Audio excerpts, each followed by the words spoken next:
all these years on, but it doesn't take away from the satisfaction of how good it feels to 5, finally have the 4, achievement, the 3, Undying from 2, Nax 10. And 1.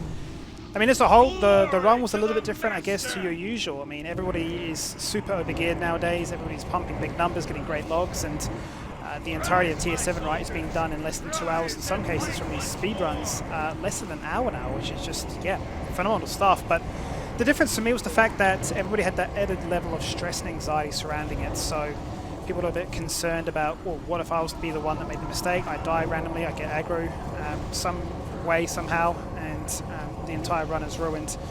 Bear in mind, it's only concerned about boss kills themselves. If you do die on trash, don't panic, it's no big deal. It's only the bosses themselves. And we did have a few moments when people got a little bit paranoid about it, right, and would spec for tank just in case. Just to make sure, you know, ads were managed and whatnot. But I mean, as you can see, a lot of these bosses are just done in about a minute, perhaps 2 minutes. It's very, very straightforward. Everyone, as I said before, is so geared that they can just zerg down single target and forget about any mechanic that really possesses itself, which I guess comes to the next point, right? Sort of setting expectations. Did it live up to expectations? I mean, nostalgia, yes. In terms of difficulty, no. There's not that much difficulty around it. Yes, it's the entry raid into the expansion, and I didn't really think it was going to be. Obviously, it's a product of its time as well, and I know everybody's got their rose-tinted glasses on saying, oh, but wait for heroics, wait for hard modes. I mean, come on. I'm not too sure how much of a step up that's going to be, because right now it feels like LFR for retail standards. Having done all the mythic raids recently to come into this, I'm really wondering how much of a step up it might be once we go to Ulduar and ICC and so on. So not sure if that will start to step into normal or even heroic standards, but as it stands, what we have right now is super straightforward. It just means that I can focus on getting my rotation down pat even better.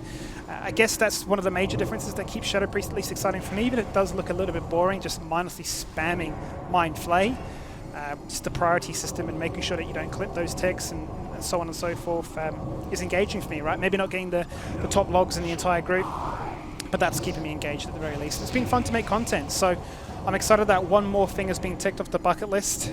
Next on the agenda will certainly be to get the Glory of the Raider achievement. We want to get that super sick Plagued Proto-Drake before it does disappear once Tier 8 comes about, so that's certainly next, but this is one that's going to feel good for a bit of time. But yeah, I don't think composition really matters. It's much more about the players themselves. Make sure that you've got people with, you know, the obvious, right? Reliable computers, reliable internet connection, and you know, they're not going to just grief the raid for whatever reason. So yeah, it's done. It's out the way. And now I can spend the next few weeks focusing on all the other achievements for the next video.